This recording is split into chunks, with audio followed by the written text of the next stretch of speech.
হরে কৃষ্ণ। নমস্কার বন্ধুরা, আজকে আমরা জানব শ্রীকৃষ্ণের দ্বারকা নগরী রহস্য। সমুদ্রের নিচে কি সত্যি হারিয়ে গিয়েছিল দ্বারকা নগরী? একটি নগরী যার কথা হাজার হাজার বছর ধরে মানুষের মুখে চলে আসছে, একটি নগরী যার সঙ্গে জড়িয়ে আছে স্বয়ং ভগবান শ্রীকৃষ্ণের নাম, একটি নগরী যার সম্পর্কে ধর্মীয় গ্রন্থেও বলা হয়েছে একসময় সমুদ্রের বুকে গড়ে উঠেছিল অসাধারণ এক রাজ্য, আর পরে সেই নগরী জলে হারিয়ে যায়। এই রহস্যময় নগরীর নাম দ্বারকা নগরী। কিন্তু প্রশ্ন হলো, শ্রীকৃষ্ণের দ্বারকা কি সত্যি বাস্তব নগরী ছিল? যদি ছিল, তাহলে সেই নগরী কি হয়েছিল? সমুদ্রের নিচে যে প্রাচীন স্থাপনা ও নিদর্শনের কথা জানা যায়, সেগুলো কি সেই দ্বারকা নগরীর সাথে সম্পর্কিত, নাকি হাজার বছরের পুরানো এই কাহিনীর মধ্যে ইতিহাস, পুরাণ ও মানুষের বিশ্বাস সব কিছু একসঙ্গে মিশে আছে? আজকের এই ভিডিওতে আমরা ধাপে ধাপে জানব দ্বারকা নগরীর সম্পূর্ণ কাহিনী। শ্রীকৃষ্ণ কেন মথুরা ছেড়েছিলেন, কিভাবে দ্বারকা প্রতিষ্ঠার কাহিনী প্রচলিত হলো, যাদবদের শেষ পরিণতি কি হয়েছিল, এবং সমুদ্রের নিচে কী ধরনের প্রত্নতাত্ত্বিক নিদর্শন পাওয়া গেছে। তাই ভিডিওটি শেষ পর্যন্ত দেখুন। প্রথমে জেনে নেওয়া যাক দ্বারকা কোথায় অবস্থিত। বর্তমান দ্বারকা ভারতের গুজরাট রাজ্যের পশ্চিম উপকূলে অবস্থিত। আরব সাগরের কাছাকাছি এই অঞ্চলটি প্রাচীনকাল থেকেই ধর্মীয় ও সামুদ্রিক দিক থেকে গুরুত্বপূর্ণ বলে বিবেচিত হয়ে এসেছে। আজকের দ্বারকা একটি বিখ্যাত তীর্থনগরী। এখানে রয়েছে বিখ্যাত দ্বারকাধীশ মন্দির, যেখানে শ্রীকৃষ্ণকে দ্বারকার অধিপতি হিসাবে পূজা করা হয়।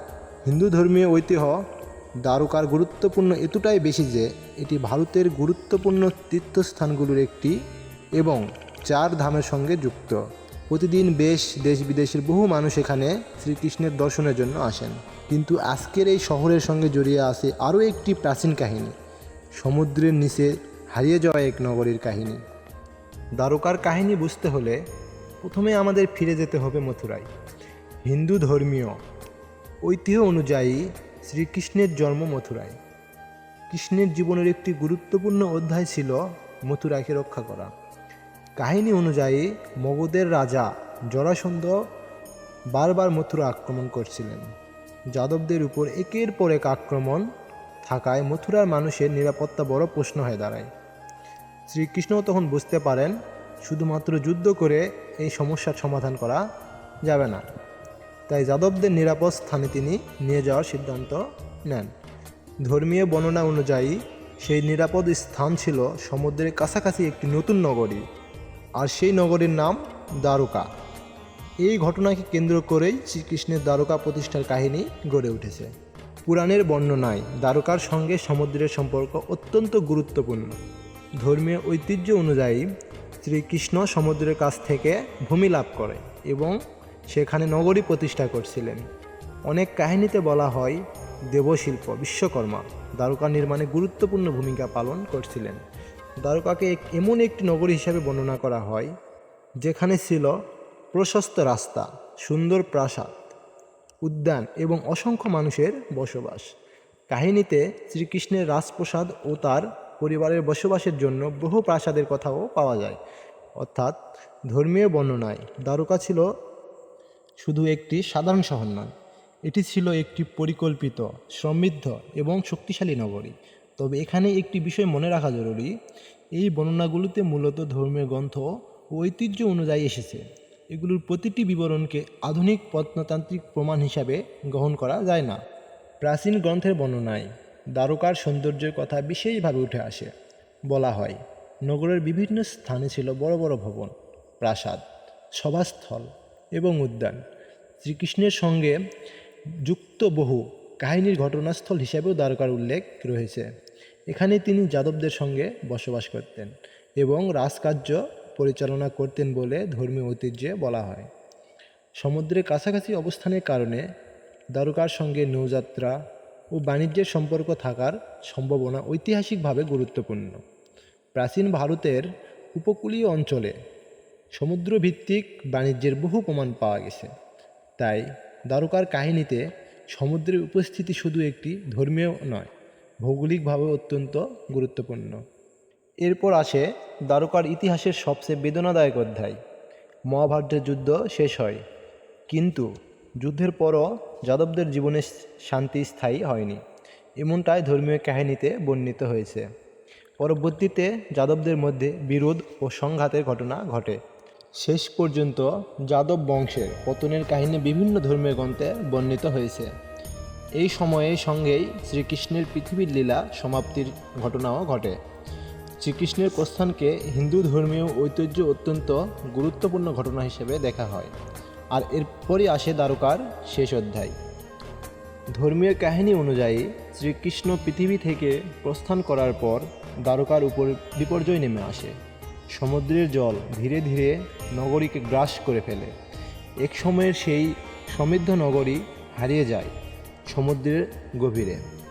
এই কাহিনীকেই দ্বারকাকে পৃথিবীর অন্যতম রহস্যময় প্রাচীন নগরীর গল্পে পরিণত করা হয়েছে। কিন্তু এখানেই প্রশ্ন ওঠে, এই কাহিনীর পিছনে কি কোনো বাস্তব বা ঐতিহাসিক ঘটনা থাকতে পারে? সমুদ্রপৃষ্ঠের পরিবর্তন, উপকূলীয় ভূমির পরিবর্তন, প্রাকৃতিক দুর্যোগ কিংবা সমুদ্রের অগ্রসর হওয়ার মতো ঘটনা প্রাচীন উপকূলীয় বসতিগুলির উপর প্রভাব ফেলতে পারে। তাই দ্বারকার নিমজ্জনের কাহিনী নিয়ে ইতিহাসবিদ ও প্রত্নতত্ত্ববিদদের আগ্রহ থাকা স্বাভাবিক। এবার আসি সবচেয়ে গুরুত্বপূর্ণ প্রশ্নে, সমুদ্রের নিচে কি সত্যি কোনো প্রাচীন নগরী নিদর্শন পাওয়া গেছে? ভারতের পশ্চিম উপকূলে দীর্ঘ সময় ধরে সামুদ্রিক প্রত্নতাত্ত্বিক অনুসন্ধান চালানো হয়। দ্বারকার আশেপাশের সমুদ্রেও অনুসন্ধান হয়েছে। এই অনুসন্ধানে পাথরের অবকাঠামোর অংশ, স্থাপত্যের সম্ভাব্য ধ্বংসাবশেষ, নোঙ্গরের মতো বস্ত্র এবং অন্যান্য প্রত্নতান্ত্রিক নিদর্শনের সন্ধান পাওয়ার কথা গবেষণায় উল্লেখ করা হয়েছে। এসব নিদর্শন থেকে বোঝা যায় যে পশ্চিম ভারতের এই উপকূলীয় অঞ্চলে প্রাচীনকালে মানুষের বসতি ও সামুদ্রিক কার্যকলাপ ছিল। কিন্তু এখানে আমাদের সতর্ক হতে হবে। সমুদ্রের নিচে প্রাচীন স্থাপনা পাওয়া গেছে, এটি একটি বিষয়, আর সেগুলোই মহাভারতে বর্ণিত শ্রীকৃষ্ণের দ্বারকা, এটি সম্পূর্ণ আলাদা দাবি। বর্তমান প্রত্নতান্ত্রিক গবেষণা এখনও এমন একটি সর্বসম্মত প্রমাণ দেয়নি যার ভিত্তিতে নিশ্চিন্তভাবে বলা যায় যে সমুদ্রের নিচেই সব নিদর্শন পাওয়া গেছে। এই পার্থক্যটি খুবই জানা গুরুত্বপূর্ণ। তাহলে দ্বারকার আসল রহস্য কোথায়? দ্বারকার আসল রহস্য হলো এখানেই। একদিকে রয়েছে হাজার বছরের ধর্মীয় ঐতিহ্য, অন্যদিকে রয়েছে সমুদ্রের নিচে পাওয়া প্রাচীন বসতির নিদর্শন।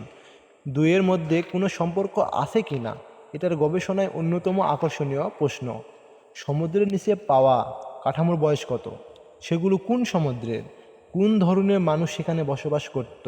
তাদের সঙ্গে প্রাচীন ধর্মীয় কাহিনীর কোনো সম্পর্ক ছিল কি? এই প্রশ্নগুলোর সবগুলোর উত্তর এখনও নিশ্চিন্তভাবে পাওয়া যায়নি। আর সম্ভবত এই অনিশ্চয়তার দ্বারকার রহস্যকে আরও আকর্ষণীয় করে তুলেছে। তাহলে এবার আসি বর্তমান দ্বারকা। আজকের দ্বারকা কিন্তু সম্পূর্ণ জীবন্ত একটি শহর। এখানে রয়েছে বিখ্যাত দ্বারকাধীশ মন্দির। মন্দিরটি শ্রীকৃষ্ণের প্রতি ভক্তির অন্যতম গুরুত্বপূর্ণ কেন্দ্র। ভক্তরা বিশ্বাস করেন এই স্থানে শ্রীকৃষ্ণের সঙ্গে গভীরভাবে সম্পর্ক। বছরের বিভিন্ন সময়ে এখানে ধর্মীয় অনুষ্ঠান ও উৎসব অনুষ্ঠিত হয়।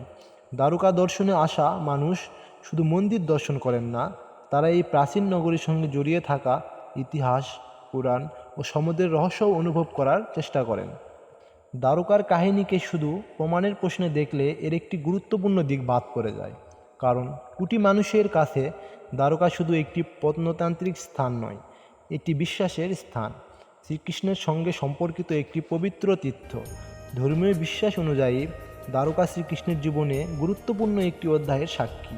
তাই দ্বারকার গুরুত্ব ও ইতিহাস নয়, ভক্তি ও আধ্যাত্মিকতার সঙ্গে এর অত্যন্ত গভীর রয়েছে। তাহলে আজকের সবচেয়ে বড় প্রশ্ন, শ্রীকৃষ্ণের দ্বারকা কি সত্যি সমুদ্রের নিচে রয়েছে? এর উত্তর নিয়ে ধর্মীয় বিশ্বাস ও বৈজ্ঞানিক গবেষণার মধ্যে পার্থক্য রয়েছে। ধর্মীয় ঐতিহ্য অনুযায়ী দ্বারকা সমুদ্রের নিমজ্জনের কথা বলে, অন্যদিকে প্রত্নতত্ত্ব সমুদ্রের নিচে প্রাচীন মানব বসতি নিদর্শনের কথা জানায়। কিন্তু এই দুই বিষয়কে এক করে নিশ্চিন্তভাবে বলা যে এই নিদর্শনই শ্রীকৃষ্ণের দ্বারকা, এমন দাবি করার মতো সর্বসম্মত বৈজ্ঞানিক প্রমাণ এখনও নেই। তাই দ্বারকা আজও একটি রহস্য যেখানে পুরাণ আছে, ইতিহাস আছে, সমুদ্র আছে এবং রয়েছে হাজার বছরের মানুষের বিশ্বাস। দ্বারকার গল্প আমাদের মনে করিয়ে দেয় যে ইতিহাসের অনেক প্রশ্নের উত্তর হয়তো সময়ের সঙ্গে সঙ্গে আরও পরিষ্কার হবে। হয়তো ভবিষ্যতের প্রত্নতান্ত্রিক গবেষণায় আমাদের দ্বারকা অতীত সম্পর্কে আরও নতুন কোনো তথ্য দিবে। আর হয়তো কিছু রহস্য চিরকাল রহস্যই থেকে যাবে। আপনার কি মনে হয়, সমুদ্রের নিচে পাওয়া প্রাচীন নিদর্শনের সঙ্গে কি সত্যি শ্রীকৃষ্ণের দ্বারকা নগরী কোনো সম্পর্ক রয়েছে? আপনার মতামত অবশ্যই কমেন্ট বক্সে জানাবেন। ভিডিওটি ভালো লাগলে একটি লাইক দিন এবং আপনার বন্ধুদের সঙ্গে শেয়ার করুন। কৃষ্ণকথা 2.0 চ্যানেলটি সাবস্ক্রাইব করে আমাদের পাশে থাকুন। আবার দেখা হবে নতুন কোনো ইতিহাস, পুরাণ এবং সনাতন ধর্মের রহস্য নিয়ে। জয় শ্রীকৃষ্ণ, জয় রাধে রাধে।